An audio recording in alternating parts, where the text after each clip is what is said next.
Hola, ¿qué tal? Buenas noches, amigos, colegas de mi oficina. Muchas gracias por acompañarnos en esta nueva plática, la primera del 2024. Pues quiero agradecer y felicitar, ahora más que agradecer, felicitar a mi oficina porque ha llegado a un año más. Y bueno, para empezar tenemos una plática que habla también de un protocolo postal. Esta plática la he titulado Rezagos, el lugar donde pasan los últimos días las cartas. Principalmente voy a hablar del protocolo de rezagos de México. Sin embargo, debo de aclarar que desde la existencia de la la Unión Postal Universal hace una serie de convenciones y en ellas da o expone la recomendación de tener ese departamento y además da regulaciones y da instrucciones de cómo debe de operarse. Entonces, a pesar de que esta plática está basada en reglamentos estrictamente de México con algunas ilustraciones de material de México, eh, creo que aplica con sus excepciones o variantes para muchos países, principalmente a una sola Unión Postal Universal. Y bueno, voy a empezar con lo que es pues un objetivo general.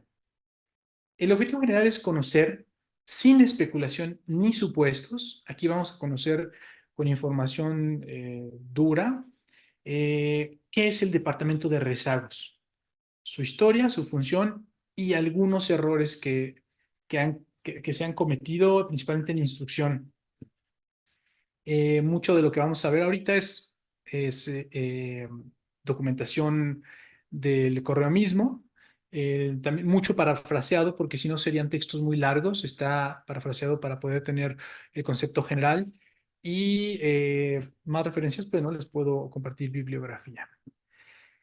El término rezagos en México aparece ya en el Código Postal de 1884 de forma oficial para una instrucción del protocolo postal y descrito en su totalidad en el capítulo 10, que dice que se llama o se titula Correspondencias y objetos rezagados. En este capítulo 10 contempla los artículos 321 al 335 y son la base para todo lo que en lo que refiere a rezagos de México, pues parte de ahí. Ese es como el lugar de nacimiento donde se puede leer tal cual en documentación del Correo de México. Puntos relevantes de este, vamos a pasar por los artículos, pero vamos a irlos, como mencionaba, están parafraseados, están sintetizados. Y el 321, que era el primer artículo que hablaba de lo que eran los rezagos, es quién lo tenía que abrir, quién tenía que declarar que iba a haber una oficina, una sección o un departamento de rezagos, porque es como también lo manejan, ¿no? Es la administración general. Eh, Recordemos que si nosotros nos vamos a toda la documentación de Correo en México, tenemos administraciones, tenemos agencias, tenemos sucursales y la administración general es regularmente donde se encuentra se encuentran los gerentes, las personas que estaban abajito del director general de correos. Ellos eran los encargados de determinar y abrir este departamento. Viene también el 322 que también, ok, bueno, ya abrió el administrador general este departamento, pero en el 322 nos da 8 razones por las cuales se enviarán a rezagos las correspondencias. Esa es la parte sustanciosa porque a partir de esos 8 puntos se deriva toda la que sería una historia completa hasta nuestros días de cómo es que la correspondencia termina ahí y qué es lo que les pasa, ¿no? Estas razones, la número uno es que no fueron debidamente franqueadas y no se reclamaron.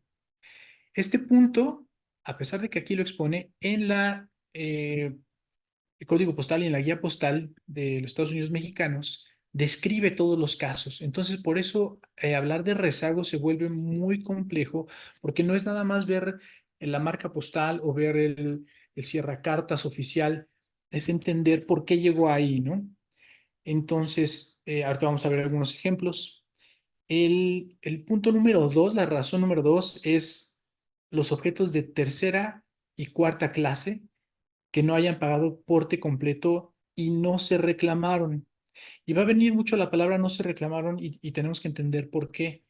Y es que todas las correspondencias que no estaban debidamente franqueadas o llevaban portes incompletos tenían que ser retenidas en las administraciones, agencias o sucursales, tenía que notificarse al destinatario y el destinatario tenía que ir a la ventanilla a pedir su correspondencia y ahí en esa ventanilla ellos pagaban una multa que era el proceso de liberación de esa correspondencia. Sin embargo, aquí, como dice, no tenían el porte completo, o sea, tenían derecho de ir a la ventanilla y pedir su carta, pero aparte de eso no se reclamaron, ¿ok? O sea, estuvieron su tiempo de ley en ventanilla para ser reclamados y que pudieran pagar su multa, pero aún así pasaron ese tiempo y no se reclamaron, entonces había que mandarlos a ese departamento de rezagos. También la correspondencia insuficientemente franqueada de países no afiliados a la Unión Postal Universal y que están obligados a cubrir portes completos. Otro de los puntos importantes es que la Unión Postal Universal decía que a la intención de pago, ¿qué quiere decir esto? Que si yo tenía una carta a la cual tenía que pagar 10 centavos, pero le había pagado 8 centavos, ellos entendían que el remitente tenía intención de haberla pagado. Entonces, no debían de prohibirle el envío, tenían que darle camino. Le daban camino con otro protocolo distinto, que es un protocolo de tasado, de multa, en el cual ponían eh, el faltante, le ponían obviamente la moneda de cambio universal para la Unión Postal Universal, que era el franco suizo, y había todo un procedimiento. Cuando no estabas afiliado a la Unión Postal Universal, por supuesto que podías enviar cartas a otros países, no estaban prohibidos. Pero como no tenía convenios, estas cartas tenían que estar obligadas a cubrir portes completos. Entonces, inmediatamente cuando recibían estas cartas, iban a rezagos para que pudieran, ahorita vamos a ver otra parte del protocolo, publicarse y la gente pudiera ir a pagar el complemento que faltaba. Otra cosa también importante es por qué se mandaban directamente a rezago estas cartas insuficientemente franqueadas de países no afiliados. Es porque eh, no tenían derecho de retorno al país de origen. Los convenios de la Unión Postal Universal decían que una correspondencia que no había sido franqueada completamente y no había sido reclamada tenía que retornarse al país de origen por convenio de la Unión Postal Universal. Pero cuando no estaban afiliados, estos pasaban directamente a lo que era rezagos. Y en un punto más adelante del protocolo de rezagos implicaba que iba a ser destruido ante la nula reclamación de la correspondencia. ¿Ok? Entonces, como pueden ver, rezagos se vuelve muy complejo porque rezagos es una parte, es nada más, pues lo que podemos observar es la cola del cometa, pero tras todo eso hay muchísimo, ¿no? Entonces, bueno, que no fueron debidamente franqueadas y no fueron reclamadas. Aquí hay una carta, por ejemplo, que está identificada con un no franqueado y fue al departamento de rezagos, estuvo aplicado eh, otro nombre que se encontró al interior de la carta, fue publicado en una lista y fue pagado posteriormente. Esta estampilla que vemos aquí no es la estampilla del remitente, es la estampilla del destinatario, el porte que pagó por su multa en ese momento, ¿ok? Eso es lo que principalmente había en este tipo de procedimientos que se vuelven muy complejos porque hay que cotejar fechas, hay que ver en qué momento se aplicó el sello en rezagos, en qué momento tiene la cancelación en la estampilla y por último si había un pago de ese de esa reclamación, ¿ok? Ok. Eh, Ahorita vamos a ir pasando por este tipo de sellos y marcas postales que también nos dan un poquito de la explicación de todo el protocolo completo. Estas son todas las cartas que entran en esa parte de no fueron debidamente franqueadas. Aquí tenemos para México una de las estampillas que se utilizaron como provisionales en Sonora y fue una estampilla que existió porque había necesidad de circular correspondencia dentro del estado y entonces esas estampillas servían solo para el estado. Pero si nosotros vemos a dónde va la correspondencia, va fuera del estado. La certifican si estás en un estado que está aislado, que tiene procedimientos postales, no tenía estampillas y le sacan una estampilla provisional y le dicen quiero enviarla registrada a Querétaro, pues tiene cierta lógica que ellos trataran de encaminarla. Sin embargo, al momento de que hace su paso por Mazatlán, es detenida porque esta carta para Mazatlán nunca fue franqueada.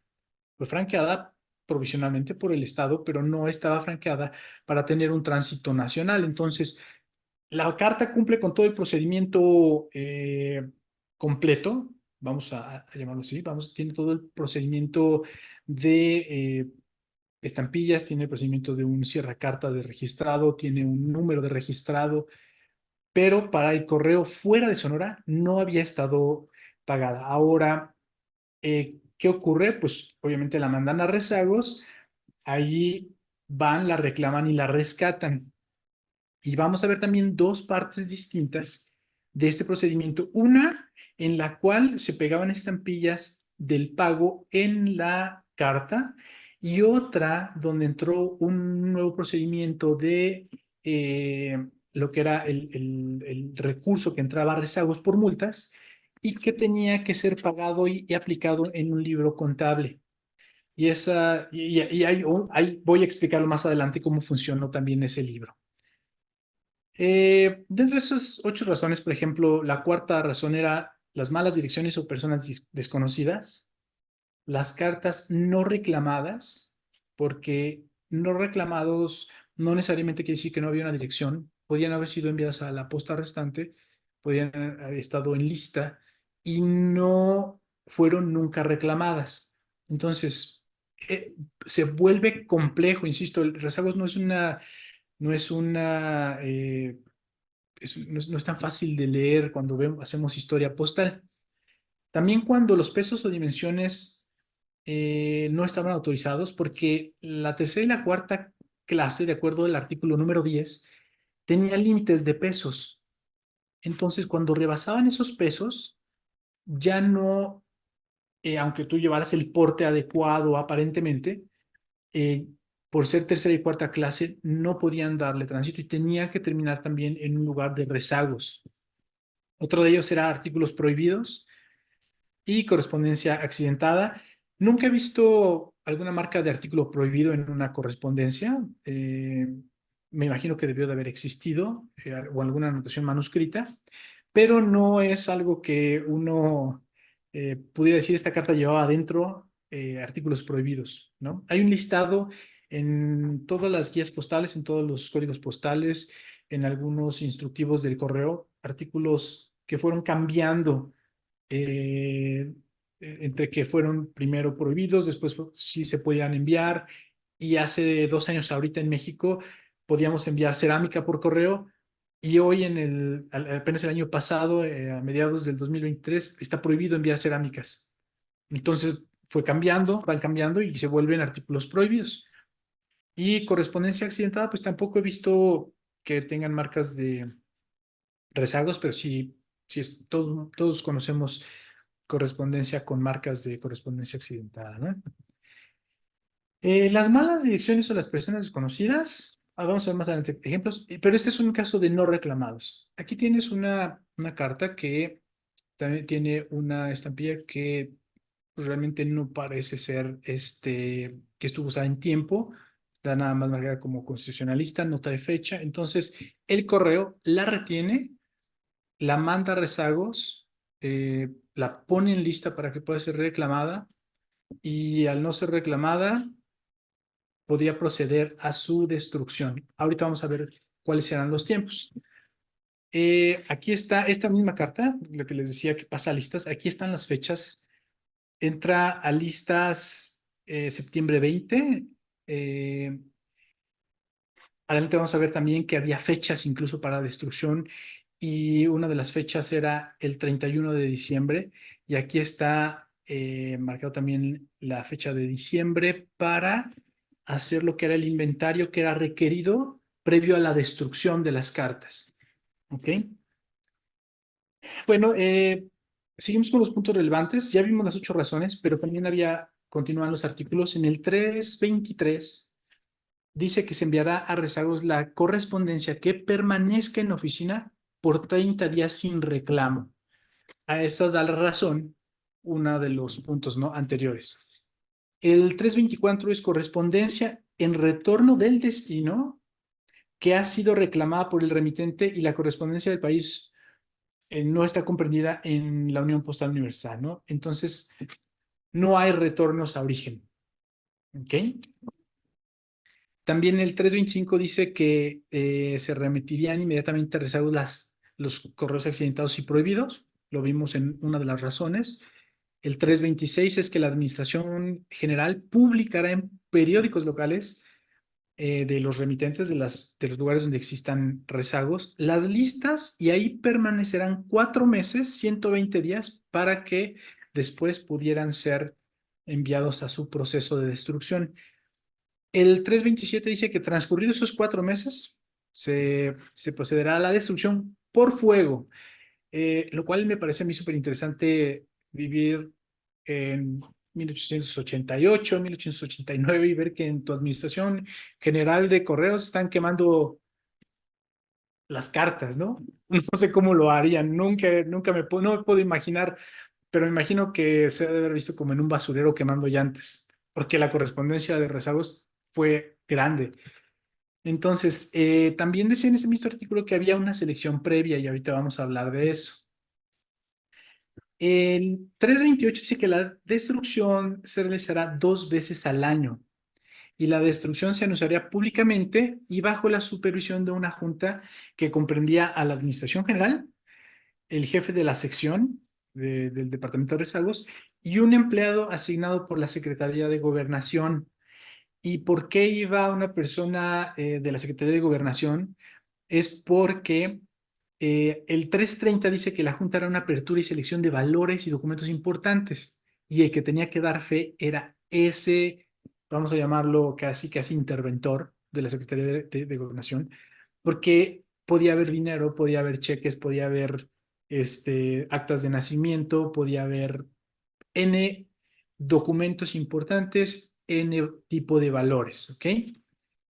El 331 dice que una vez que se hacía la separación, se procedería a cerrar las correspondencias y se levantaba una constancia. Esa constancia se levantaba bajo un protocolo y un documento que les autorizaba la Secretaría de Gobernación y que firmaba y daba fe él mismo. Lo seleccionado, porque esto ya era una selección previa para mandarlo a destrucción, esa selección se volvía a publicar en listas y en periódicos.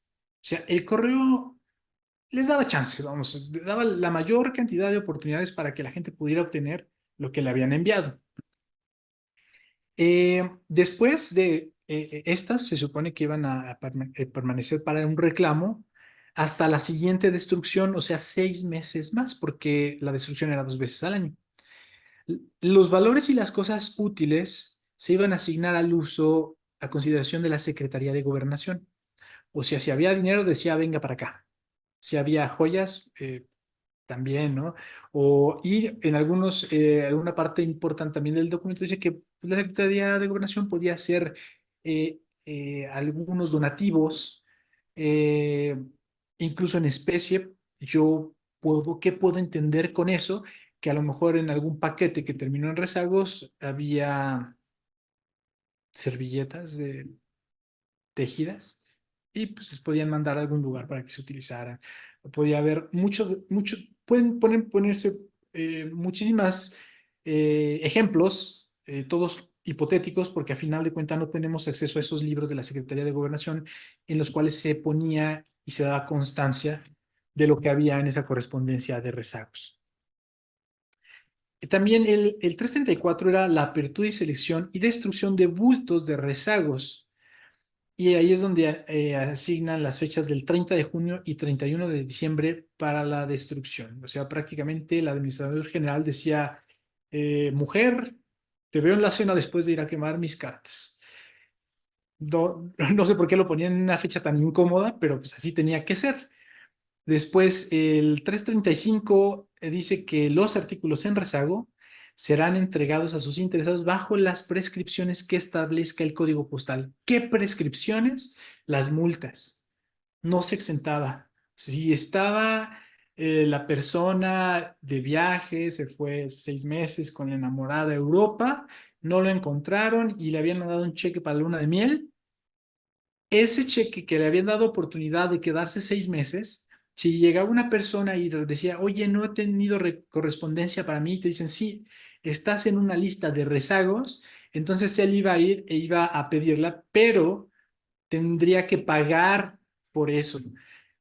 Pasaba con la correspondencia que estaba con falta de deportes, pasaba con la correspondencia que tenía eh, no franqueados y otras cosas curiosas es que estaban ahí y había gente interesada bajo las prescripciones que establezca y si iba un artículo prohibido, hay una parte en donde dice que se iba a dar aviso a las autoridades y entonces yo no me puedo imaginar también a alguien que fuera a reclamar su carta que estuviera en una condición de artículo prohibido y que dijeran, ah, claro, denme un segundito, policía, aquí tengo al cuate que está enviando dinamita por correo, no sé, pero es que debe de pasar porque todo eso está en el código postal. Está, en todo, está establecido que tenía que enviarse o notificarse a la autoridad correspondiente y si se iban a estar haciendo apartados y se podían reclamar más adelante, entonces tenían que aplicarse esas prescripciones que estaban ahí, no sé. Eh, los datos y las acciones alrededor de rezagos, bueno, hay puntos importantes en las guías que dicen que el envío de rezagos entre administraciones no generaría gastos de tránsito territorial. Esto es porque entre los envíos de una ciudad a otra, pues había un costo operativo y se facturaba y se ponía en libros contables.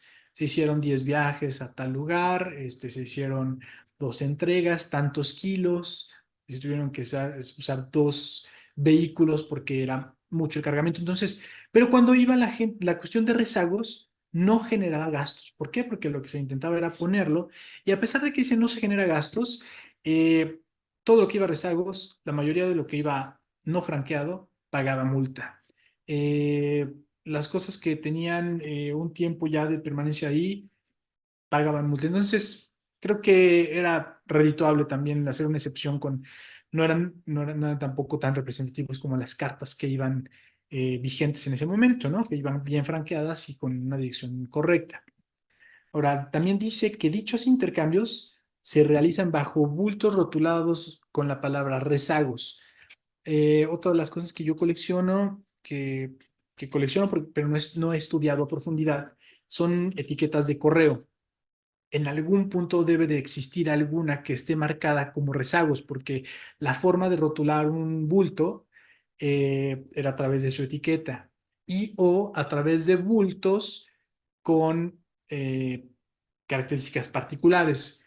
Aquí en el Museo del Club Filatélico tenemos un par de sacos de correos y unos están rotulados, dicen correspondencia aérea, otros dicen correspondencia nacional, otros dicen correspondencia internacional. Entonces, pero nunca he visto uno que diga rezagos, por eso asumo que debió de haber sido a través de las etiquetas. Y siendo que también hay cartas que tienen cierra cartas y marcas que dicen rezagos, implica que sí debe de haber algún punto en el que esta nota, en donde dice que los intercambios deben de ser bajo bultos rotulados, pues debe de existir. Yo no los he visto. También dice que de común acuerdo entre administraciones pueden excursarse el envío de material de valor. Eh, ¿Yo qué me puedo imaginar? Pues que el administrador uno en Querétaro le hablaba al administrador uno en Guadalajara y le decía, ¿qué onda? Oye, ¿cuánto tienes de valores? No, pues tengo 5,000 pesos. Ah, fíjate que yo tengo 4,900 y si ahí lo dejamos, ¿no? O sea, ¿cuál puede ser el motivo para excusarse del envío de material de valor que se encontrara en rezagos? Pues que el valor era el equivalente al que tenía nuestra contraparte, porque no existe ninguna otra, yo no he encontrado documento o argumento donde se pueda decir cuál era la cuestión en la que se excusaran. O tal vez puede también excusar, ¿sabes qué? No te voy a mandar rezagos porque son 2 cartas. Ah, no sé. Los datos y las acciones también alrededor de rezagos es que rezagos llevaría el libro de actas autorizado por la Secretaría de Gobernación y que las entregas de los reclamos se harán en dicho departamento y su pago se anotará en el libro, en un libro, aparte es un libro distinto al de las actas, junto con la fecha, nombre y dirección, así como la adhesión del pago del porte con estampillas. O sea, en correos existió un cuaderno donde se anotaba el pago de X reclamo, el nombre, fecha y cuánto había pagado, y ese cuánto había pagado implicaba que tenía también un porte faltante, que era una multa. Y bueno, dice que estas estampillas que se pegaron en esos libros tenían que cancelarse con el sello de la oficina en donde habían sido eh, eh, reclamados, ¿no? Vienen otras actualizaciones, por ejemplo, en la guía postal de 1901 aparece una actualización en cuanto a los días de permanencia y dice que se determinarán 60 días eh, de permanencia en la correspondencia que está en destino y 30 días en la que está en origen, ¿ok? ¿Qué debemos de entender? Ok, que hay cartas que se enviaron a su destino y en su destino no localizaron al destinatario, entonces las guardarían 60 días. Pero también había casos en los que no se encontró ahí, era una carta registrada, entonces la regresaban a origen. Y en origen, el remitente tenía 30 días previos a que se enviara esa carta a rezagos. La mayoría de la gente que usaba correspondencia registrada estaba al pendiente de que se notificara que se había entregado, incluso por eso muchos pagaban el servicio de acuse de recibo. También se integra un plazo de 60 días de permanencia en poste restante, que regularmente también tenía una vigencia, una permanencia más pequeña, y después de pasar esos 60 días iba a rezagos. También se decía que en rezagos iba a permanecer 120 días para reclamo, o sea, que esa correspondencia que llegaba iba a llegar a listas y ahí iba a estar por 120 días, previo a que se abrieran y se empezara a su proceso de clasificación para la destrucción. También dice que se tendrían que empezar a hacer anotaciones en el anverso, anotando las razones por las cuales nos entregó. Ellos plantean 5 causas y estas 5 causas son recomendación de la Unión Postal Universal.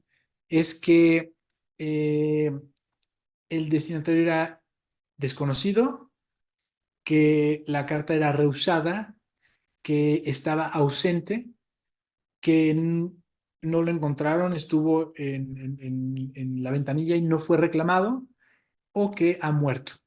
¿Okay? Esas causas tenían que ya empezarse a anotar en el reverso de las cartas a partir de 1901, o es por lo menos donde he encontrado que empieza a notificarse esto. También el Código Postal de 1901 dice en el párrafo 170 que el procedimiento de apertura y cierre de correspondencias debe de empezar a utilizarse.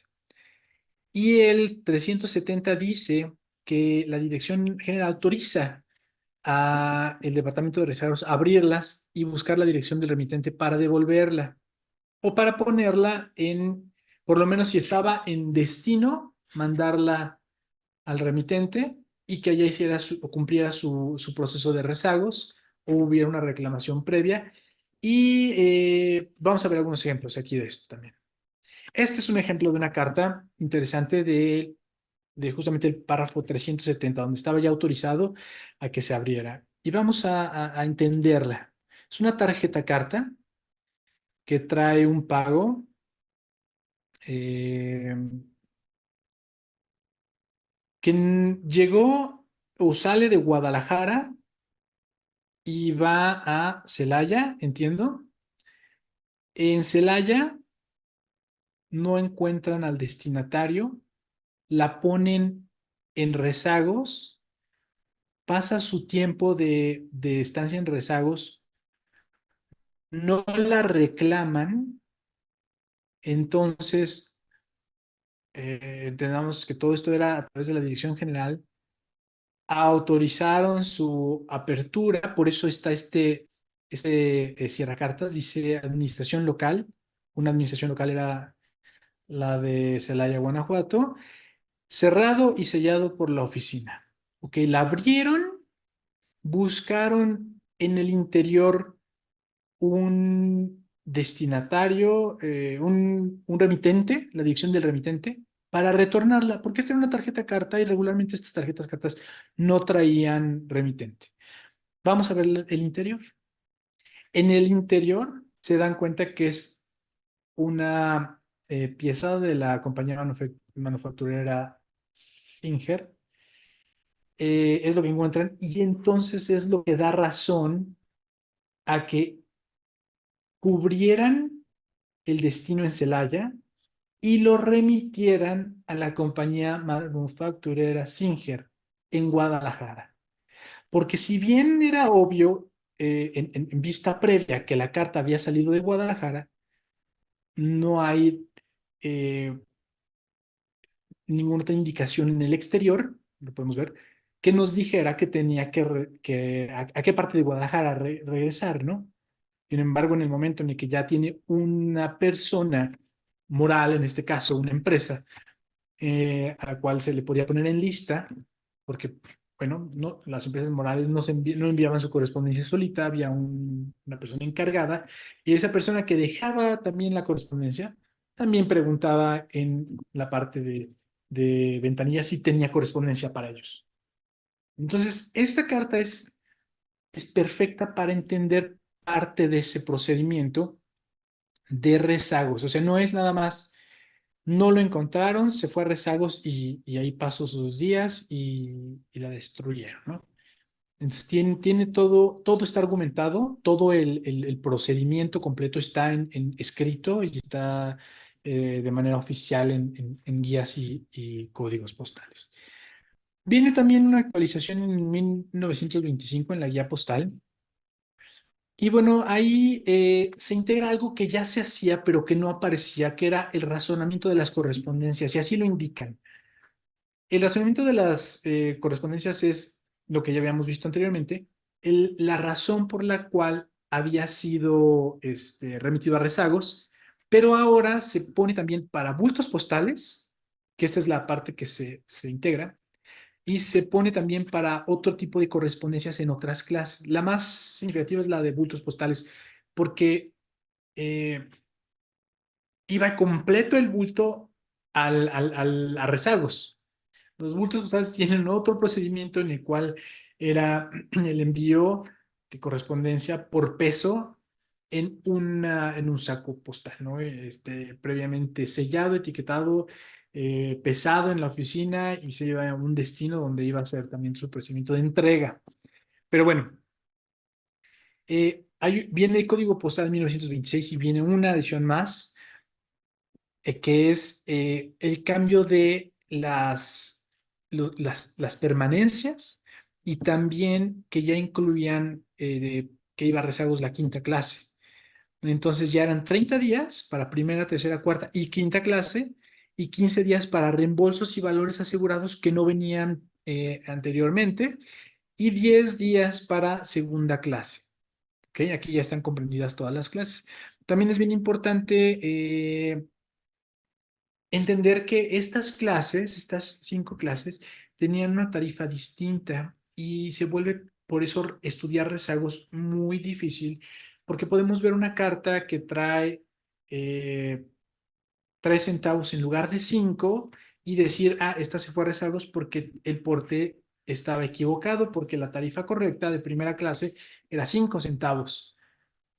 Pero si nosotros revisamos las tarifas de la primera a la quinta, vamos a ver que existía una tercera y una segunda que tenían un porte menor por condiciones, porque podían ser impresos, porque podían ser eh, sin eh, destinatario, o sea, con un destino, pero sin la persona en particular a quien entregarla.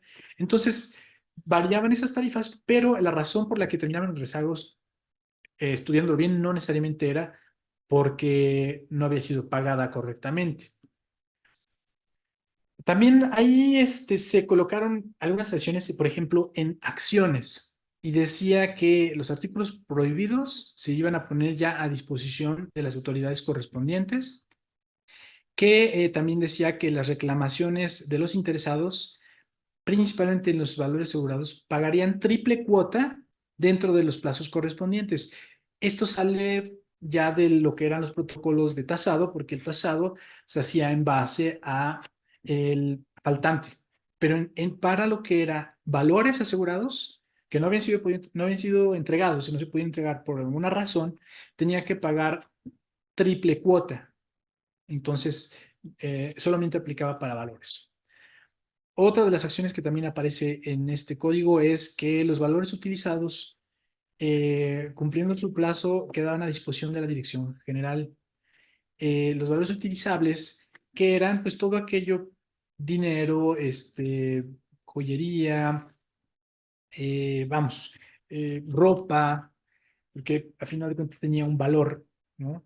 Lo podían haber declarado y eso se iba a ir a lo que era la Dirección General, ya no iba a tener posesión la Secretaría de Gobernación, ya el que iba a disponer a la Dirección General, y la Dirección General iba a rematarlos. Ajá. Y el ingreso de la venta de esas cosas se iba a facturar en sus libros como aprovechamientos. ¿Ok? Entonces, esto es parte también, en 1926, podemos observar que hay una descentralización del correo, que viene muchos años después, más de 50 años después de la descentralización, en la cual ya no dependía estrictamente de la Secretaría de Comunicaciones. Si bien era la Secretaría de Comunicaciones y Obra Pública en ese momento la que daba instrucción a esta Dirección General de Correos, y que tenía que pasar todo por la Secretaría de Gobernación y por la Secretaría de Hacienda, en esta descentralización ya le están dando un poquito más de autoridad de qué hacer con eso al correo. ¿Ok? Otra actualización es en el libro de servicios del correo de 1936, donde dice que ya ahora todas las correspondencias, sin importar clase o servicio, o sea, no importaba si eran primera, segunda, hasta la quinta clase, o si eran registradas, o si eran valores, si no se podían entregar, se remitirían directamente a rezagos, ya todas por igual. También dice que se faculta al remitente a la disminución de los plazos bajo una anotación. Esta anotación ya venía de mucho tiempo atrás, pero esta es la primera vez en la que el correo tiene ya esa instrucción por escrito en las guías, ¿no?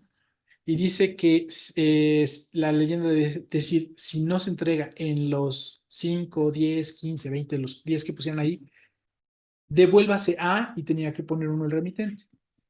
Si este remitente no se encontraba, porque eh, también vamos pasos atrás y recordemos que en destino tenían que estar 60 días, pero como nosotros habíamos dado esa instrucción que a los 5 días se tenía que devolver, llegando al lugar del remitente, iba a quedarse solamente 15 días ya en la zona del remitente, en listas.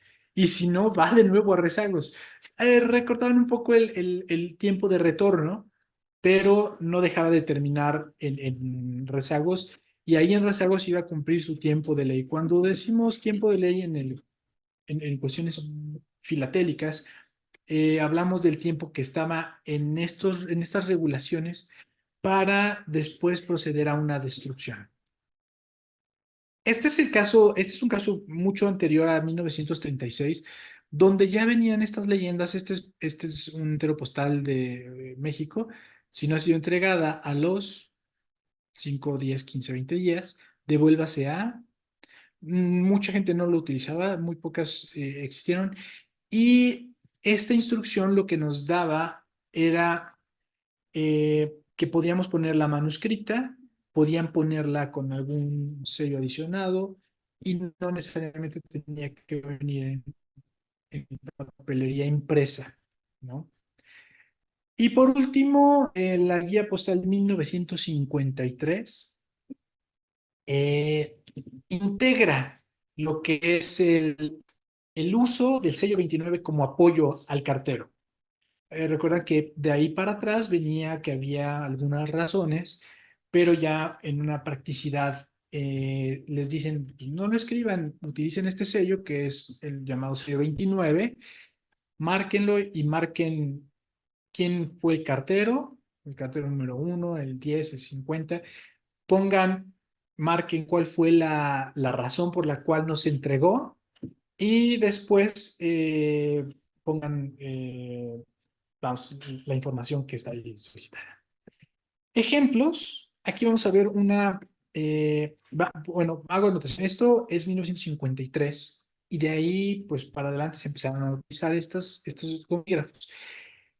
Esto es una en Córdoba, no hay ese número, fue lo que marcaron.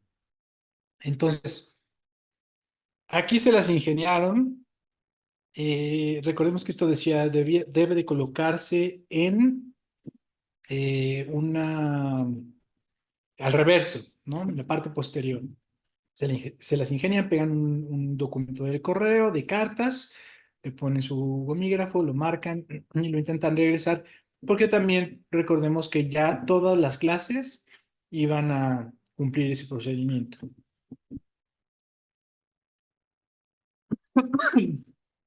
Perdón. Otra de las cartas es esta carta registrada de 1998, ya bastante avanzada, que no pudo entregarse y en la parte posterior utilizan el mismo. La diferencia entre el primero que les mostré es que el primero era de Veracruz, este es de México. No les hago zoom, mejor paso a la siguiente. La siguiente está, aquí está. Eh, todas tenían variantes. Todos los gomígrafos de todas las ciudades, de todas las administraciones, de todas las sucursales, tenían variantes. Este tiene informe al cartero con mayúsculas y minúsculas, con altas y bajas, cuando la instrucción en 1953 la ponen aquí en todo en mayúsculas, ¿no? Porque era una recomendación, no era una imposición y no era una imposición gravosa de decir, si no la pones así te voy a castigar, ¿no? Entonces todo esto variaba, tamaños, variaban los colores, variaron, a este le adicionaron México DF, en el anterior le pusieron Córdoba Veracruz con otro gomígrafo, no estaba colocado como en este, pero todos traían prácticamente la misma información. Anotaciones importantes, también en el código de 1953, es que aquí dice que la correspondencia registrada que llegara a rezagos iba a estar disponible por 180 días, solo la registrada, cuando todas las demás pues tenían 4 meses y en algunos casos menos. Eh, y hay un reglamento todavía para la operación del organismo Servicio Postal Mexicano que se reformó en el año 2000, que es el capítulo cuarto que habla justamente del rezago y son los artículos del 29 al 30. Aquí se los puse tal cual un screenshot de cómo se ven esos artículos y expresa prácticamente lo que había en más artículos, pero ahora lo deja solo en 4 y delega a la experiencia de todas las administraciones de qué hacer y cómo se debe de manejar la cuestión de los rezagos. Sigue hablando de la destrucción a los 6 meses, sigue hablando de hacer inventarios, vamos, no hay grandes diferencias. Datos generales fuera del Correo de México, pues que la cuestión de rezagos se describe en el artículo 14 de las convenciones de la Unión Postal Universal. Eh, también que en el reglamento de la misma convención se encuentra el capítulo 28, que habla de todo el procedimiento de la correspondencia caída en rezagos. Y si uno lo lee, porque he estado haciendo ese cruce de información, pues es muy, muy, muy similar con sus cambios de acuerdo, me imagino, a las eh, costumbres de los países, pero realmente es muy, muy parecido. En conclusión, les dije que esta plática iba a ser aburridona, yo tenía mucha información.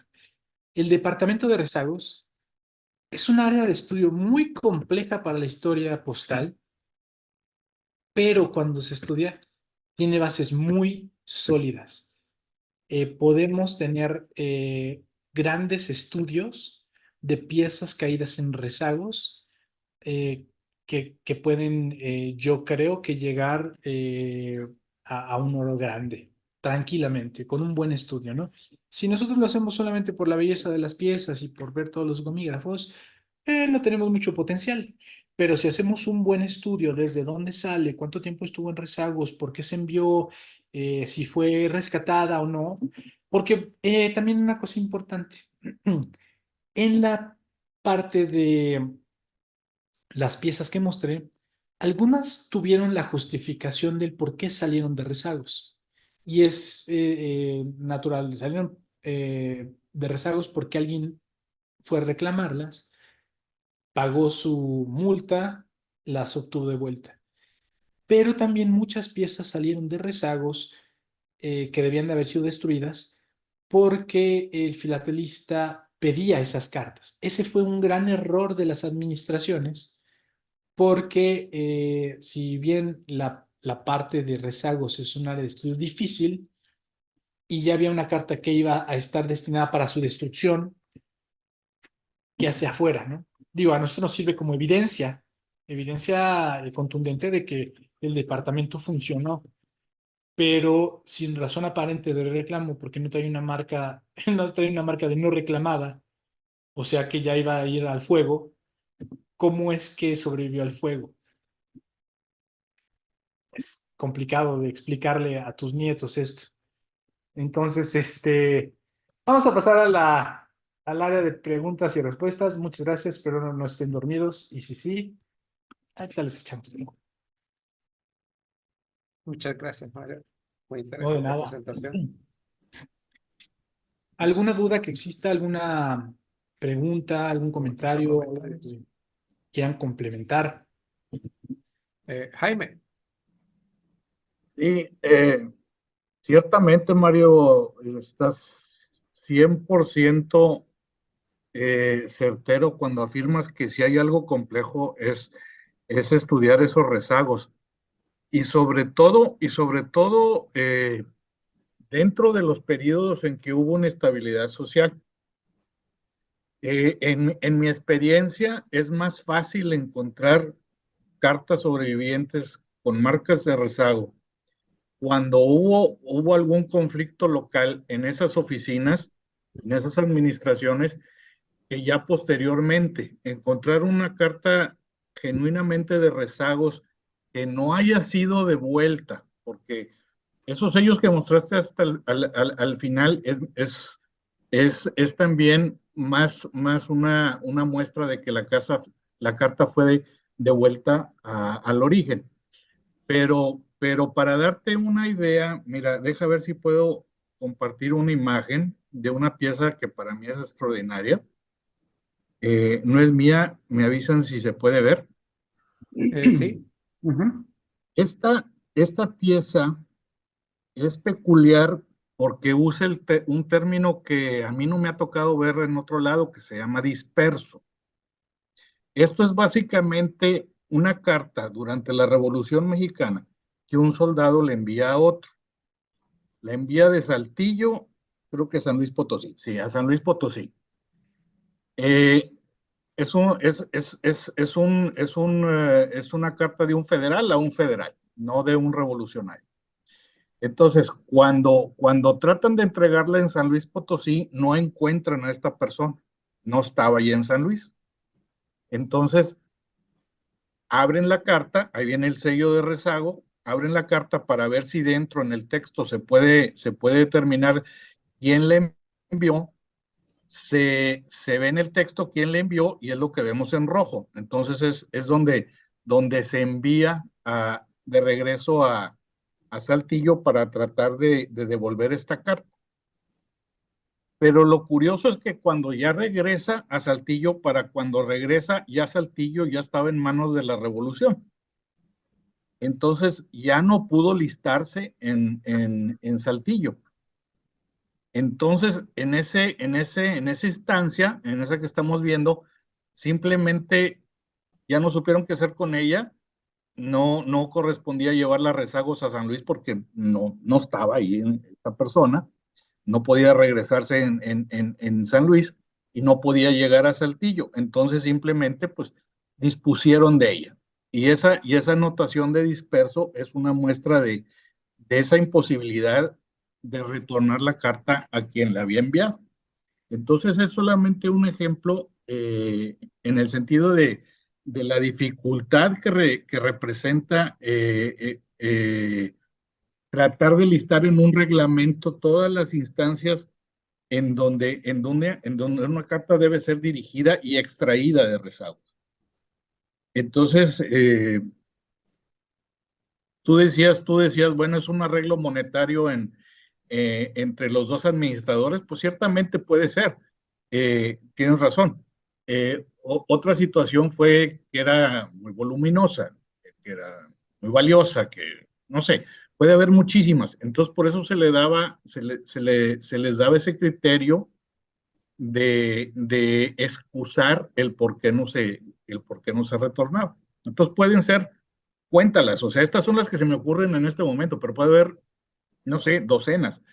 Y esta carta tan peculiar es un ejemplo de por qué durante un conflicto se presentan casos muy peculiares y hay otros 4 o 5 también.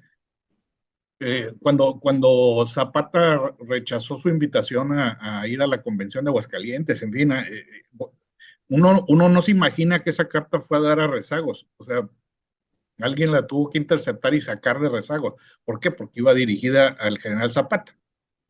Entonces hay muchos asegúnes en cuestión de lo que pudiera darse. Pero pues en fin, al final del día pues se tiene que guiar uno por lo que dice el reglamento y creo que lo cubriste muy ampliamente.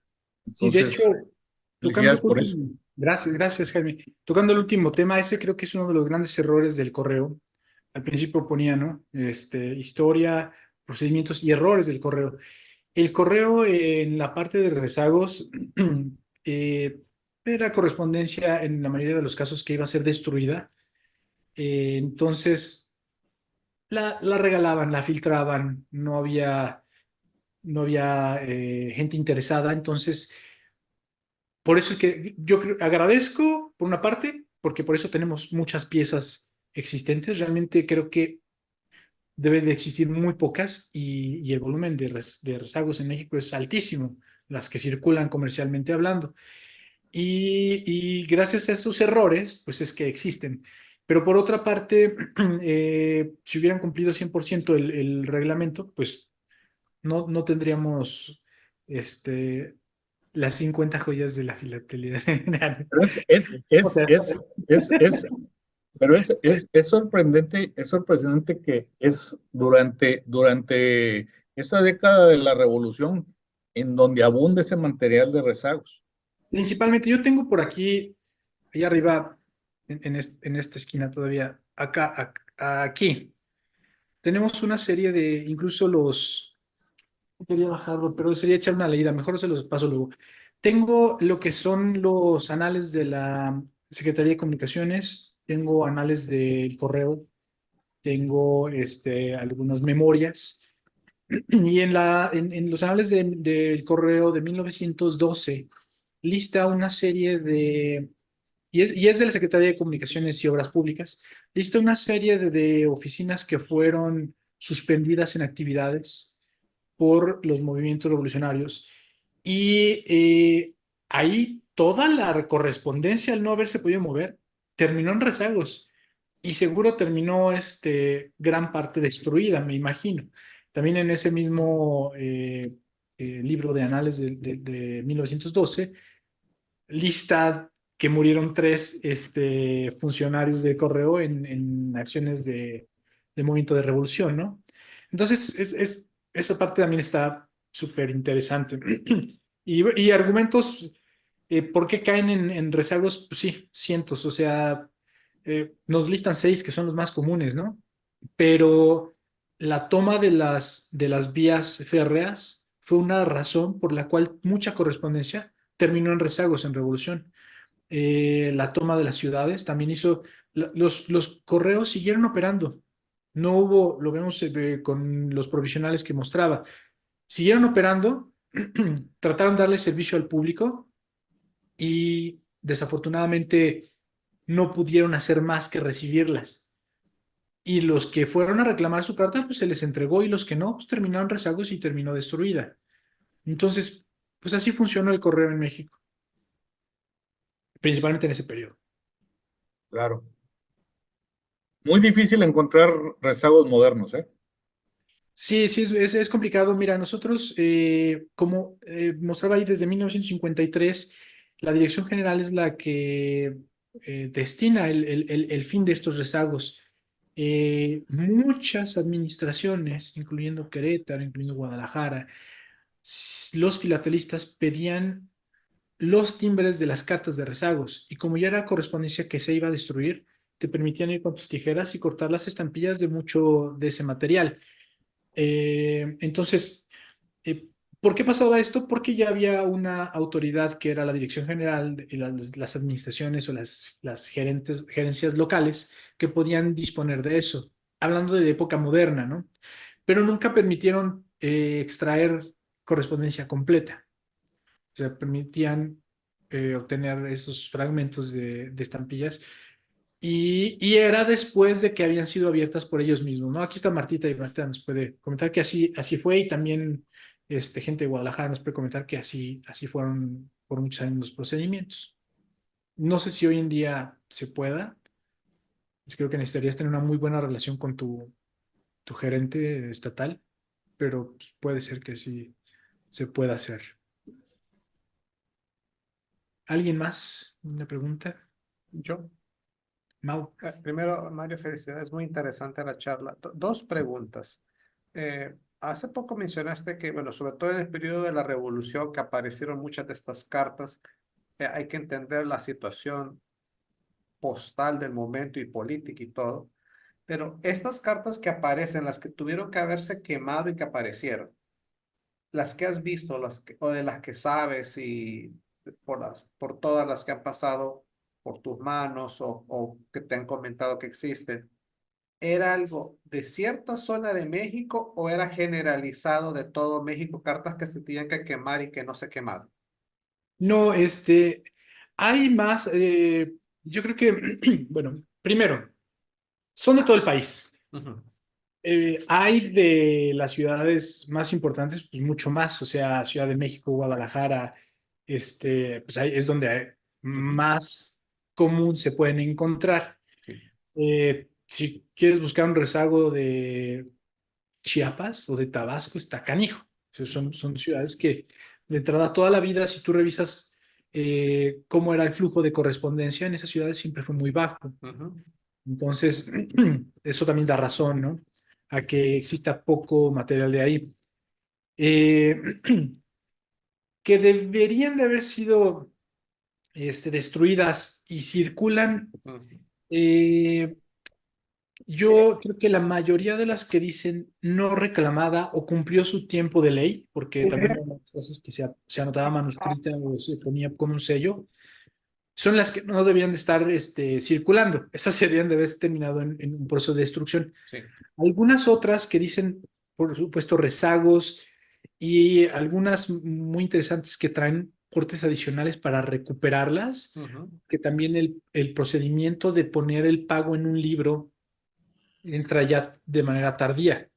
Antes tú para reclamar esa carta y te le iban a poner las estampillas en el frente y te las iban a estampillar. Procedimiento que viene también de los tasados. O sea, cuando Ujú. tú tenías una carta tasada, un periodo en México existió una viñeta que traía un valor y que era con el que se pagaba esa multa y posteriormente se pagaban con estampillas ordinarias. Así tenía que haber sido también el procedimiento de recuperación de material en rezagos. No, no hay mucho de eso, ¿no? Muchas de esas piezas, eh, veámoslo así, las piezas que se cobraron y se recuperaron no fueron por filatelistas, fueron por gente que estaba interesada en Ujú. tener la comunicación de su familia o la que ellos mismos habían enviado. Sí. Entonces, esas piezas que pueden ser muy importantes son poco vistas y las que más abundan son las que fueron recuperadas por filatelistas que ya tenían cumplido su periodo de ley, que ya iban seguro a un proceso de destrucción, porque todo ese procedimiento no debió de haber existido. Ese es lo que yo menciono como un grave error del correo, ¿no?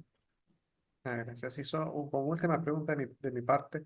En la actualidad, digamos, si yo te enviara una carta y tú no la reclamas, en teoría iría a rezagos y se seguiría todo ese proceso, asumiendo que no me la pudieran regresar.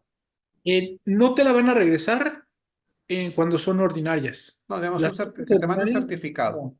Si la banda certificada, seguro va a regresar. De hecho, eh, hoy en día, la correspondencia registrada no termina en rezagos, directamente va a la devolución al país de origen, en México. Ujú. Termina en rezagos todo lo que es correspondencia ordinaria, nacional e internacional.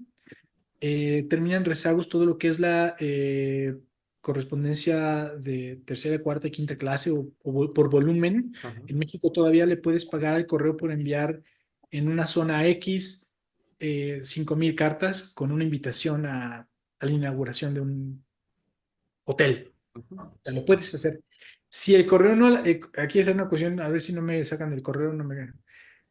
Pasó muchos años en México que recibían eso, lo cobraban por anticipado, es una tarifa más baja, y así como la cobraban, derechito a rezagos. Cuando tuvieron ese volumen tan grande, lo menos importante eran ese tipo de correspondencias. O sea, como un expresidente decía, se los firmo y se los aseguro. O sea, eso pasó en México. Mucha correspondencia por volumen que llegaban así, quiero que distribuyas en zona tal, no había capacidad y así la agarraban, cobraban y derechito a rezagos. No era de importancia, no traía nada, era publicidad. Entonces, lo mismo con mucho de máquinas franqueadoras. Llevaban toneladas de recibos o cosas muy de tercera clase que eran correspondencia abierta y la cobraban y órale a rezagos y seguro iban a ser destruidas. O sea, pasó, es la magia de México. Ah, ya. Ok. Muchas gracias. Luis, permíteme. Hola Mario, buenas noches a todos. Oye, muy buena presentación, muchas gracias, muy completa y muy bien sustentada. Me Gracias. brincaron dos cosas, Mario. Cuando mencionas el reglamento de 1883, ¿se mencionan las listas? Me Sí. parece que tú mencionas en el artículo 327 las listas. ¿Mm? Desde entonces ya estaban Sí, las desde, listas. desde antes listas y luego también hubo un periodo en el que no he encontrado en qué momento cambia, pero lo mencionan como directorio. Y son las listas. Decía, a lo mejor lo ponen como directorio porque en una parte del procedimiento de listas dice que se debe de poner por orden alfabético todos los remitentes. Entonces, y destinatarios. Entonces, si tú habías recibido una carta que no se te pudo entregar, tú ibas a las listas y no ibas a buscar en una hoja en desorden, Mm, era por orden alfabético, entonces por eso le ponían muchas veces las listas. de directorio. Ujú, ok. Eh, ¿En qué momento te digo que cambian ese término? No sé, pero desde antes incluso porque también, bueno, este protocolo del código postal está por escrito cuando aparece. Previo a eso hay otros manuales y guías que también ya mencionaban la lista y mencionaban también eh, el acúmulo de la correspondencia separada por no poderse distribuir, que prácticamente es rezagos. O sea, rezagos aparece como rezagos. eh, por la Unión Postal Universal, porque fue el término que se manejaba de manera global. Y una vez afiliados nosotros, pues lo compartimos, pero previo ya existía. Además está muy cercana a la fecha, ¿no? Del 78 que entra a México al 83, son muy pocos Sí, años. también los convenios, la Unión Postal Universal siempre pone en la última parte que lo convenido en la Unión Postal, en las convenciones de la Unión Postal Universal, se deben de efectuar en un plazo de 1 a 4 años, una cosa así. Entonces, los que tenían lana lo aplicaban inmediatamente. Los que no se iban poco a poco, iban haciendo todo. E incluso en México, una de las cosas curiosas que he encontrado en los libros que tenemos aquí en la biblioteca es que dice, eh, memoria de la Secretaría de Comunicaciones y Transportes, de apartado Correo de México, de 1903, y luego abajo dice, impreso en 1907. O sea, al público se dio a conocer 4 años después, y es cuando tuvieron lana, ¿no? O sea, o cuando juntaron toda la información, cuando pasó por una supervisión, por el proceso burocrático posiblemente también sea, pero muchos no coinciden en tiempos, pero, o sea, el reporte es de un año y la publicación fue en otro. El otro punto que también me saltó de lo que mencionabas del reglamento del 83 fue que en el artículo 329 dices la Secretaría de Gobernación. Tal vez soy muy quisquilloso, pero como tal la Secretaría de Gobernación me parece que apareció tiempo después y entonces se llamaba de otro nombre, tenía otro nombre. Tal vez estoy mal, pero por eso me brincó un poco. Dame oportunidad, te lo puedo mostrar. La Secretaría de Gobernación, a lo mejor le estás confundiendo con la Secretaría de Fomento, que fueron dos secretarías que sí funcionaron a la par. O sea, la Secretaría de Gobernación sí también siempre existió. Déjame te muestro el documento. Eh, pero la que más habla es la Secretaría de Fomento porque era la que estaba encargada de lo que hoy para nosotros también hace la Secretaría de Gobernación, ¿no? Negociaciones, recepción de quejas, solución de problemas, de situaciones federales. Dame un segundo, ¿eh? Mientras alguien más que quiera una pregunta más, o tú mismo, Luis, alguna pregunta más. No, no, nada más eso, todo estuvo muy bien. Disculpe, señor Mario, gracias por la charla. ¿En qué año su país instituyó la devolución al remitente? La devolución al remitente Sí, ¿cuándo lo incorporó el correo de su país? es una buena pregunta. No tengo el dato a la mano. No, está bien, no, era por si lo tenía, no, no se haga ningún problema.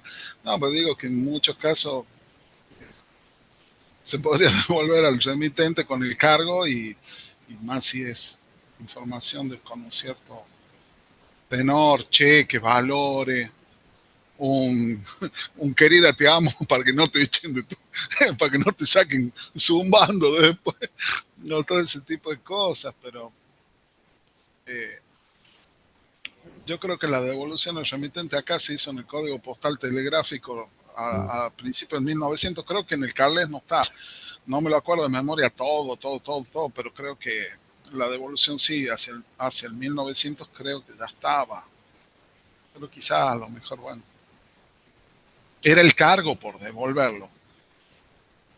Sí, sí, de hecho, también eso es algo importante.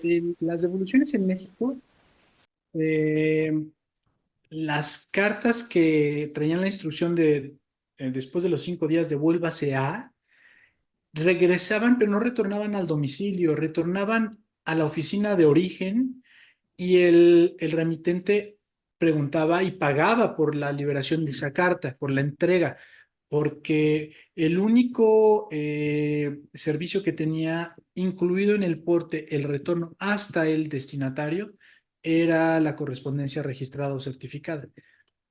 La correspondencia ordinaria no. Tenía que pagarla el destinatario. Ajá. Bueno, gracias, muy amable, sí. No, gracias a ti. Ok, Luis, retomando tu punto, me decías que decías Ah, sí, el nombre de la Secretaría de Gobernación, sí, ¿Cuál había punto otra me de dijiste? Fomento y ¿Pero llegaban a en qué tener punto? unos, Me en la del dijiste, 83, ¿pero en qué artículo? Mm, eh, 329. ok, ok, te lo muestro. Me voy a compartir la pantalla. Gracias.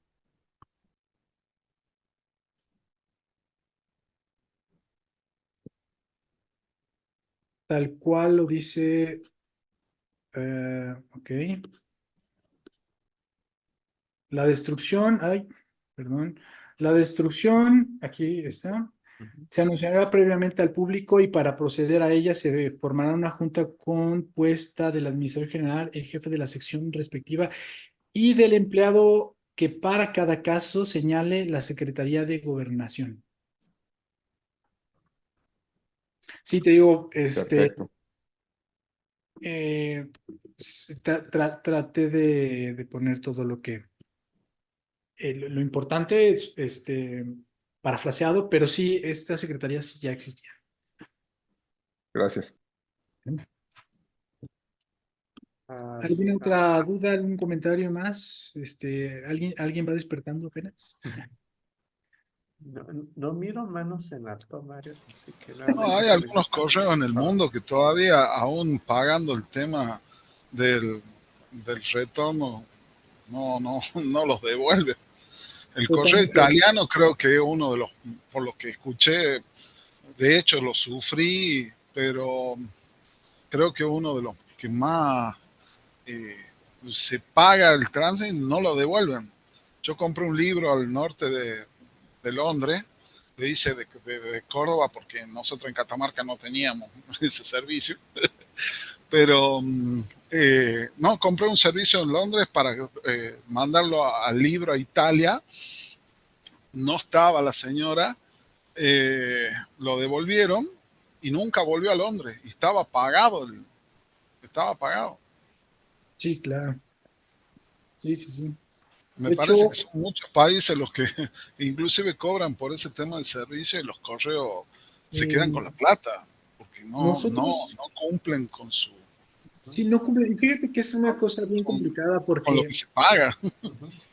y a la larga de una eh, forma u otra paga por un servicio que no sí, vas a dar, para mí es un delito. Pero sí, bueno, qué sé yo también creo que es un abuso. Ujú. Nosotros ahora, para la exposición de Indonesia hace 2 años, año y medio, no recuerdo bien, eh, no pudimos asistir por cuestiones de logística en pandemia, no encontramos vuelos adecuados, pero pedimos al comité organizador que nos recibieran toda la cuestión de eh, literatura, porque esa se envía con anticipación. Entonces, no recuerdo si el evento era en agosto, y nosotros mandamos los libros en mayo, pasó la exposición y no llegaron los libros de México. Metimos cartas a la sección comercial, que es la encargada de tener el control de lo que está vendiendo el correo, Sí. y rastrearon nuestros paquetes y seguían en una bodega en el aeropuerto en la Ciudad de México. Y el argumento fue que no encontraron vuelo que llevara nada más nuestros paquetes porque no hay correspondencia continua de México a Ujú. Indonesia. Entonces, allí estuvieron 6 meses. Nosotros hicimos la reclamación porque yo me imagino que el correo tenía la intención de que así fuera 2 años después acumulara un bulto y lo pudiera enviar, Ujú. lo cual era ridículo porque nosotros pagamos un servicio que se supone que en 3 semanas debía de estar en el destino. Ujú. Entonces pedimos la recuperación del material y lo que hicieron es nos devolvieron nuestra literatura y nos reembolsaron el costo del envío con un vale para usarlo en otros servicios del correo. Ah, qué bien. Por lo menos Pues no nos lo desembolsaron el regresaron en importe. efectivo, pero nos lo regresaron en una nota de crédito. Ujú. Pero Yo le fue un envié batallado. precisamente a Mauricio, le mandé una serie de sellos postales. Bueno, admito que iba un poco cargada la carta, pero pagué exactamente lo que me pidió el correo argentino que la pagara. Ujú. No salió del país, te piden el recibo, te piden esto, te llenan de trámite, lo que debe, para un servicio extremadamente caro, el Express Mail Service, que es la empresa internacional que lo hace, ni siquiera lo sacó de Buenos Aires. Después en el Trace me marcaba en el correo argentino que ya había salido hacia Honduras. Esto estamos hablando en febrero de el año pasado, Sí. ya está por hace un año. Ujú. Cuando Mauricio había dicho del tema era por el envío de dinero y No, de por el algo para UPAE. ayudar de Ujú. UPAEP. Sí, nos Y hicimos. nunca le llegó a él, no llegó, no, sí, el servicio en ese momento eran 11,000 pesos, creo. Después me pidieron en noviembre de este año el recibo de la carta. Le digo, mira, maestro, discúlpame, pero si me tuviera que quedar con todos los recibos, no, se me hace extremadamente engorroso. Aparte, pago un servicio para poderlo servir, supuestamente seguirlo por correo, ¿no? Para que vos después me tengas que pedir. Sí, pero ahí está el valor declarado. Ah, ¿y vos no lo tenés? Si, es más, me tenés el sobre, me tenés la carta. ¿A qué quiero ir con esto? Quizás, no sé. Yo creo que, no sé si algún día podemos tener la conexión con la Unión Postal Universal o algún contacto, ver como nosotros somos, independientemente de que somos filatelistas, mandamos correspondencia y queremos la correspondencia y nos encanta recibir la correspondencia. Es más, usamos, sobre todo por el tema de filatelia, debiéramos, no sé, plantearle los reclamos también, no solamente saludarlo pero decirle, bueno, mira, dedícate a controlar un poquito los correos también, porque la verdad que en la demora que tienen las cartas, y después lo que no te vuelve. Y le comienzan a echar la culpa a uno, a la aduana, a este, al otro. Le digo, pero maestro, va papel, no va, y no va absolutamente más nada. Y bueno, no te devuelven, no te dicen absolutamente nada. Es totalmente engorroso y burocrático el tema. No sé si todos los correos del mundo serán iguales. Yo hablo del que hay acá. Y después ellos se valen de una empresa tercerizadora que es la Express Mail Service. Le mandé la foto a Mauricio del pedido y no pasó nada. No pasó nada. O sea, en sellos postales que yo le mandaba para que él rematara y que toque el otro, se perdió todo. Se perdió todo. Ahora me piden un recibo para que yo inicie una gestión particular. Pero ¿y el número de seguimiento que tengo en el correo? Que no sé, me parece algún día podríamos agarrar o decir o elevar un reclamo para que no pase, porque a mí me pasó con el correo italiano, me pasó con el correo argentino, me pasó con el correo canadiense, me pasó con el correo húngaro, y hay algunos países que uno puede decir, bueno, sí, pero el correo inglés no lo recibió y el correo italiano no lo entregó, y no estamos hablando de un país, de países comunes, estamos hablando de países de cierto grado de tecnología en el manejo de las cartas, esto, el otro, todo lo demás, pero no sé si les parece que algún día hagamos una cartita para decir, che, fíjense en los correos, así de una forma u otra, también después no te quedan ganas de mandar carta. No, guarda el recibo de lo que yo hago. Yo los guardo un año después de que lo puse. Te dan Generalmente la entregan en te ese dan año. un Al año volantecito siguiente lo voto. chiquito que a los 9 meses se te fue hasta las letras, se te fueron. Ah, si son de los térmicos, eso sí. No hay que escanearlos entonces. No, hay uno con matriz de punto, el último que me Ah, bueno, sí. entregaron, que admito que era, pero a Yo le ver, tomo una foto con el teléfono. También ese es otro. Eso es cuando recibo y lo voto. Le tomo una foto y es cuando estoy en el mismo correo y lo voto ahí mismo. Genial. El único tema es que después no te lo reconocen, tenés que llevar el físico para hacer el trámite. Pues No. guardarlo un año, entonces es lo que hago yo. Pero Ah, Mario, algo interesante que te comentaron en México que estaba ahí, es eso que mandaste de la literatura y que, bueno, casi que fue un rezago a medias, porque estaba rezagada en una bodega, ¿sabes? Es tu paquete. Una vez aquí, con cartas ordinarias en el correo de Honduras, y esto lo van a devolver, porque eran unas cartas que no podían entregar y me dicen, miren, Mauricio, es que usted sabe cómo están las cuentas aquí, ¿quién va a correr con estos gastos? No las podemos regresar porque la aerolínea nos va a cobrar para enviar esto. Entonces intentaban ver si conoce, habían una vez colocado un rotulito, si usted conoce a esta persona, avísele que hay una carta, porque ya habían puesto lista y ahora era, si usted lo conoce, avísele, porque no tenía la plata para devolver el montón de correspondencia ordinaria. No sé al fin en qué quedó eso. Eso está ya estaba en rezagos, ¿no? Como que no la podían destruir, pero tampoco la podían devolver. No sé al fin en qué acabó eso, pero eso me dijeron. Es que no la podemos regresar porque no podemos con los costos. Y claro, eran, después no te eran da ganas de impresos, mandar creo, nada. así que era algo pesado. Y eso pasa. No sé aquí cómo está, si hay una oficina de rezagos. Tendría que haber, pero tendría que preguntar. Eso sería interesante saber si en nuestros países siguen estos protocolos o simplemente la regresan. Muchas cartas, sobre todo de la época de las cartas que nos mostraste, Mario, me he fijado que a veces no ponían remitentes. Pero sí, remitentes, solo Sí. destinatario. Entonces solo iban, la depositaban. Entonces, a menos que adentro hubiera una dirección de un remitente. Pero Yo eh, tenía un listado de unas, no sé, pues unas 40 cartas que quería mostrarles que son de colección personal, ujú, pero sí iba a ser una... Lo importante de la plática era la información. Ya en otra ocasión podemos ver más piezas, pero tengo unas que a simple vista son piezas filatélicas ujú, totalmente.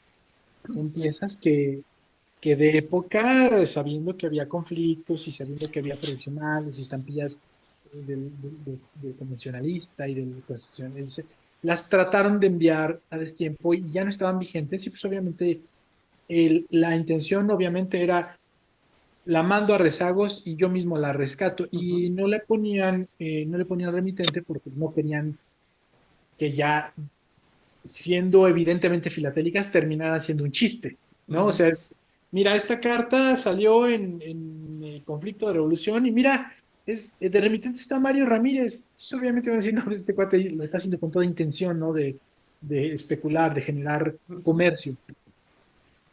Por eso muchas cartas de esa época, casi estoy seguro que no traen remitentes, ujú, no quieren, no las quieren. Y muchas de esas cartas también se circulaban, se recuperaban, y lo que le interesaba a la gente era tener monogramas circulados y tener gomígrafos de gobierno constitucionalista circulados. Entonces no había mucha necesidad incluso de que sí cumplieran sus plazos, ¿no? ujú, Eh, sí, también debo decir que fue una época de carencia y los matasellos son horribles, ujú. porque no había una posibilidad de hacer una renovación tan fácil, ¿no? Como se pudo haber hecho en otro momento. Pero bueno, son puntos que abonan a nuestra riqueza cultural como mexicanos. Jorge. ¿Qué tal, Jorge? Muy interesante charla, muy bien documentada, como siempre. Gracias. Una pregunta que me surge ahorita de lo que están comentando. Yo tengo muchas piezas legítimamente circuladas con la famosa manita de devuélvase, con porte ordinario, con máquina franqueadora y con timbres normales, ¿verdad? Eh, me llama la atención, ¿esas por qué no se fueron a rezagos? Eh, eh, Hablar de que fueron legítimas, o sea, eh, cierto, toda la carta que tú pongas en el correo, se podemos decir, son legítimamente, ya postalmente hablando, circuladas. Mm. Pero,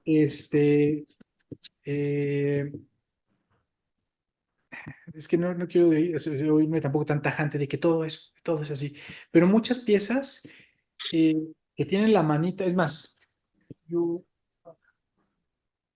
sea, estos gomígrafos es el gomígrafo que más se pierde en el correo, el devuélvase. Ujú.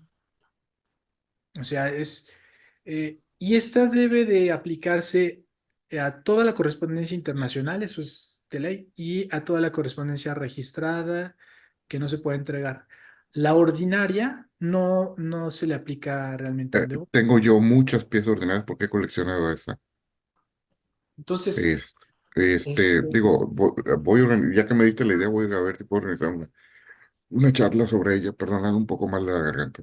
no te preocupes. Pero yo tengo muchas piezas de correo ordinario, este, con la manita regresadas a su origen.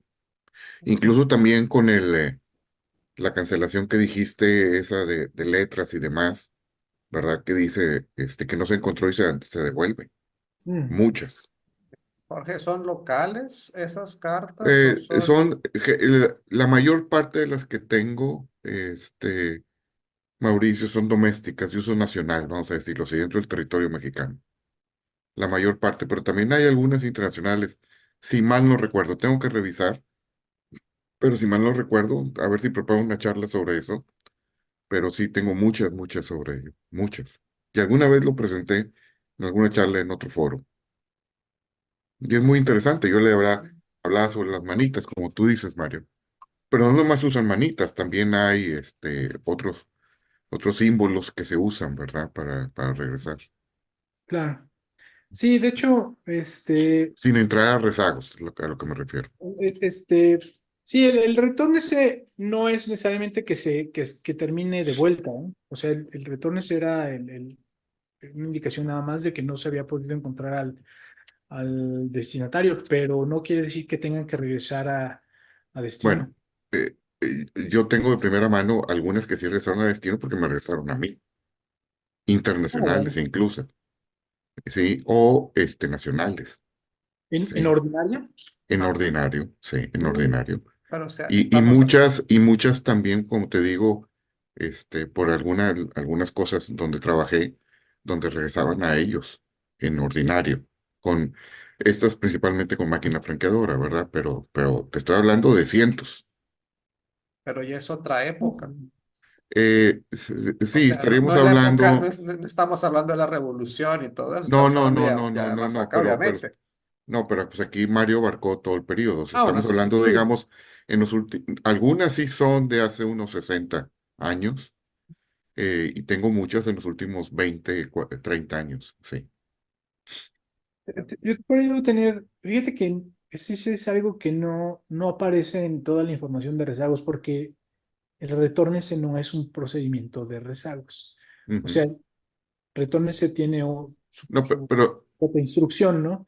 sí, Lo cual te digo, pero, no necesariamente la que terminaba en rezagos tenía que ponerse la manita. Pero valdría la pena que hicieras una plática que sí, nos... pero lo que entendí por lo que tú dijiste es de que no se regresaba al remitente la pieza cuando no se encontraba. Y pues yo tengo muchas que sí se regresaron. Muchas, pero muchas. No se regresaban al remitente cuando no se encontraba, pues a lo Sí. mejor porque a ti sí te encontraron. No, cuando no se encontraba el destinatario. Se regresaban al remitente. Y esas sí tengo muchas, muchas, muchas. Bueno, preparo eso y lo Sí, comentamos ya estaría viéndolo y tú ya bastante me bueno. darás tu punto de vista. Sí. Gracias. Sí, Voy, sí, No, sí. gracias a ti. voy a compartir el sobre que tengo atrás. Me costó encontrar uno para la charla de hoy, por cierto, Mario. Vamos a ver. Pareció bonito, bueno, fue lo único que encontré, así que eh, rezagos cumplió el término de lista y no reclamada. Exacto.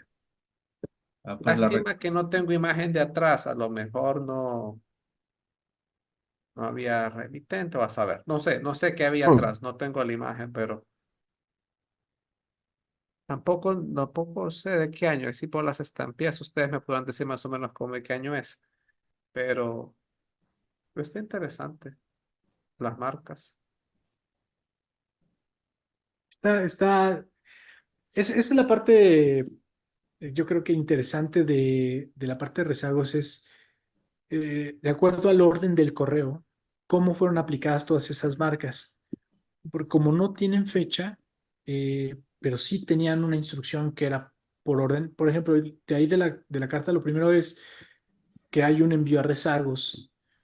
eh, y ahí, pues obviamente debió de haber sido reclamada, entonces la segunda es no reclamada. Y después no fue reclamada porque cumplió su término de ley. Entonces, ese orden es el que realmente nos permitiría hacer un estudio interesante, más allá es que de la belleza de las piezas, porque creo que son piezas bonitas, ¿no? Piezas atractivas.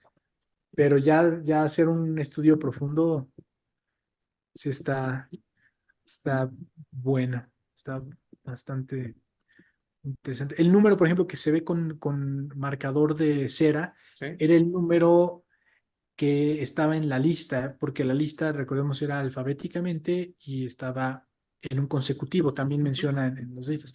Entonces, esos números en azul o rojo, a veces con marcador de cera, era la posición en el libro y era el que tomaban para decir la pieza 119 del libro tal fue entregada en tal fecha a tal persona y, o sea, todo estaba documentado. Ujú. Muy padre. Ok. ¿Alguna otra pregunta o comentario? No miro manos en alto, así que nuevamente, Mario, felicidades por la charla. Gracias. Nos vemos la próxima semana, creo que tengo Sí, otra. sí, espérate. Y el día de mañana.